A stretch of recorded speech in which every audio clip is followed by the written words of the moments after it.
Hallo zusammen! Ja, wie ihr seht, wird bei uns immer noch fleissig gewerkt. Wir sind im Endspurt, weil wir nur noch ein paar wenige Tage übrig, bevor es in die Ferien geht und die wollen wir noch nutzen. Darum haben wir auch nicht mehr so Zeit, um euch im Umbau mitzunehmen, aber dafür haben wir etwas ganz Spezielles für euch vorbereitet, das euch sicher auch wird gefallen. Viel Spass!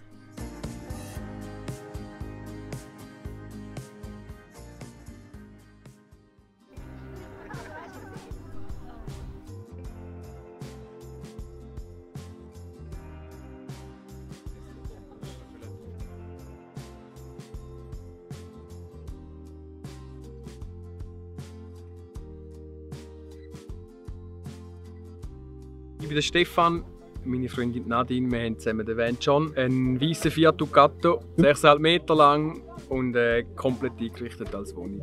Mein Name ist Dani Kunz. Ich bin Geschäftsführer und Inhaber des Eiscafé Luzern. Und der wenigen Freizeit, die ich habe, und hoffentlich immer mehr, haben wir hier den Mr. White. Das ist 1987 Mercedes 399D mit 4x4 Antrieb und wirklich eigentlich super Offroad.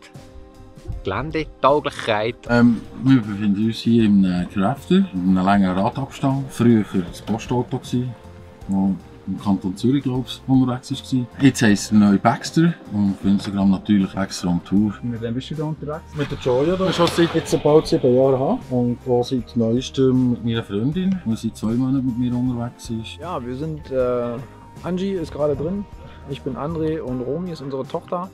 Wir sind von Rumpeltours. Wir sind mit einem selbst ausgebauten, umgebauten LKW unterwegs. Das ist ein Duff Leyland von der englischen Armee, das ist relativ ungewöhnlich.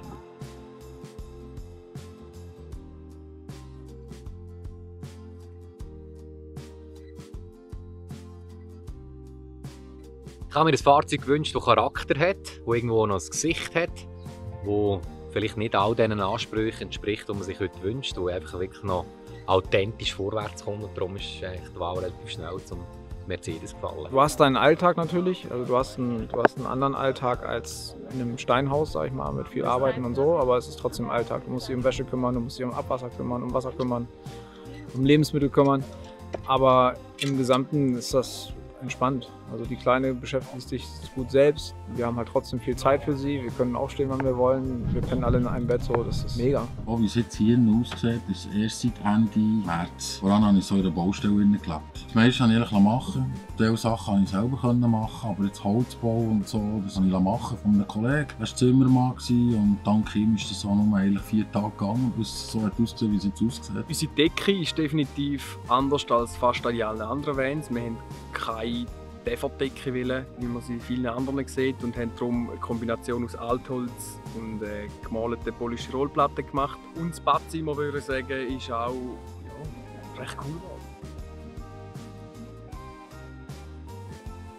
Einer von diesen wenigen Tipps ist sicher die ganze Budgetgeschichte, dass man sich vielleicht dort ein bisschen mehr Zeit und auch ein bisschen mehr Spielraum lässt und nicht mit zu wenig anfängt und vielleicht auch sich das kauft, was irgendwo ins Budget passt, und mehr Zeit lässt und nicht auf andere lässt, sondern das baut, was man für sich selber wirklich bauen will. Ja, dort noch gut isolieren. Was wirklich heiß ist, ich habe jetzt hier eine Dachluke drin und ja, es ist ein bisschen angenehmer. Vor allem, wenn du noch Hunger hast. Aber isolieren, sehr gut isolieren. Was ich wirklich jedem als Tipp gebe, einfach machen, einfach rantrauen. Du musst deine persönlichen Bedürfnisse erfüllen mit der Fahrzeugwahl. Das musst du rausfinden, was du willst. Du wirst Fehler machen, das ist auch uns immer noch passiert, wo halt Kleinigkeiten geändert werden müssen, aber am Ende einfach machen. Das ist das Wichtigste. Einfach Gas geben, wenn du da Bock drauf hast. Und halt nicht irgendwie von Gelaber von anderen Leuten und kannst du doch nicht und drin leben und so ein Blödsinn, das ist alles scheiße.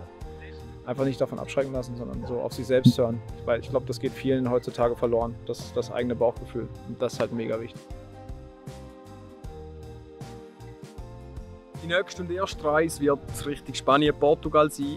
2 Wochen lang, um zu schauen, ob alles so funktioniert, dass wir für nächstes Jahr parat sind und noch ein paar Änderungen machen könnten, wenn wir dann unsere Grossreise machen. Es geht sicher ein halbes Jahr. Eigentlich Open-End. Route ist mal alles Richtung Norden und dann keine Ahnung wo. Es geht in 3 Wochen auf Slowenien. Bin ich erst durchgefahren, hören aber, dass es wirklich so eines der letzten Abenteuer in Europa ist und vielleicht noch ein Abstecher in Kroatien. Und nächstes Jahr werden wahrscheinlich ein grosser Nordentrip wieder nach die sind. In einer Woche gehen wir auf Südfrankreich. Und dann gehen wir noch so ein bisschen an der Küste entlang Richtung Spanien, Barcelona, vielleicht Valencia noch, dann auch wieder zurück. Als nächstes ist dann Mongolei geplant. Wir werden jetzt den nächsten Winter in der Türkei und in Griechenland verbringen. Dazu haben wir uns entschlossen und dann halt als Endziel Mongolei im nächsten Sommer. Und dann über Russland wieder zurück.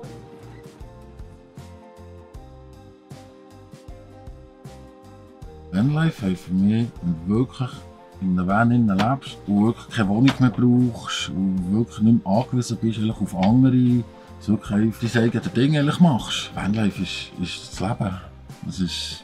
Das musst du leben können, sonst kannst du es gar nicht. Gerade bei uns in Europa ist dieses Vanlife-Thema umfasst halt alle irgendwie gerade. Egal ob es ein Dachzelt ist, ob es ein LKW ist, ob es ein Bus ist, ob es ein Kombi ist. Ja, ich würde schon, also wenn du es wirklich definitorisch sagen würdest, Leben im Auto einfach. Freiheit, wie vermutlich für sehr viele andere auch, ist natürlich gediegen, wenn du dein eigenes Haus immer dabei hast. Meine Großmutter hat gesagt, als sie ihn gesehen hat, es ist eigentlich wie ein Schneckenhaus. Der Schnecke hat sein Haus immer dabei und es ist Freiheit. Du kannst hin, wohin du willst und du hast immer alles dabei.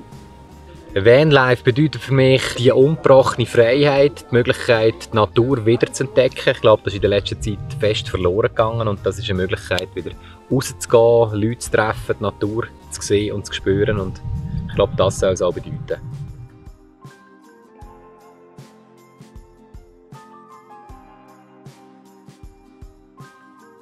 Ja, ich hoffe, euch hat das Video gefallen. Die Aufnahmen sind übrigens am Vanlife Festival vor einem Jahr entstanden und wir sind einfach bis jetzt nicht dazu gekommen, die zu verwerten.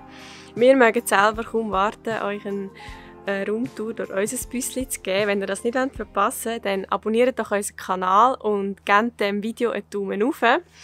In der Zwischenzeit vergesst nicht. Geht raus. Und schreibt eure eigene Geschichte. Tschüss! Tschüss zusammen!